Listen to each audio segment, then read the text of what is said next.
धेरैलाई थाहा नै हुँदैन कि सानो बोतलको ढकनीबाट यति धेरै काम गर्न सकिन्छ। 1. बियरको ढकनीलाई काठको बोर्डमा ठोकेर फिक्स गर्नुभयो भने यो एकदमै सजिलो र काम लाग्ने मकै छिल्ने टुल बन्छ। कुखुरालाई छुने जस्तै मकै सजिलै छुट्टिन्छ। 2. दुईवटा ढकनी बीच सानो स्प्रिङ जोडेर ढोका पछाडि फिट गरिदिनुहोस्। ढोका बज्रिने, बोर्ड फुटाउने सबै समस्या सकियो। यो एकदमै सरल डोर बम्पर हो।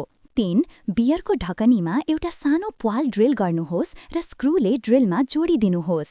अब यो ढकनी नै मजबुत होल पञ्च टुल बनेर काम गर्छ। 4. काठको दुवै छेउमा बोतलका ढकनी जोड्नुभयो भने यो एकदमै काम लाग्ने पिलिङ टुल बनिदिन्छ। काँक्रो, मुला सबै छिल्न सजिलो।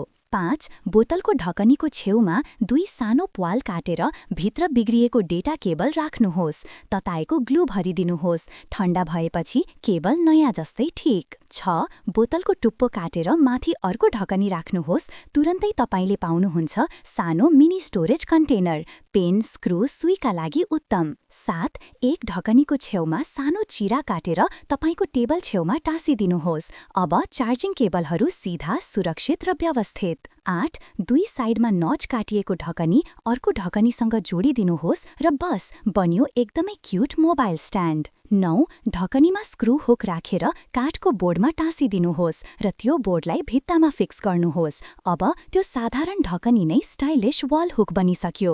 10. ढकनीलाई लाइटरले हल्का नरम बनाई दाँतेको सहायताले सानो प्वाल बनाउनुहोस्। माथिको भागलाई टुक्र्याएर टाइट गर्छै यो बाटोले ढकनी चेन लुब्रिकेटर टुल बनिदिन्छ साइकल मेसिनका लागि।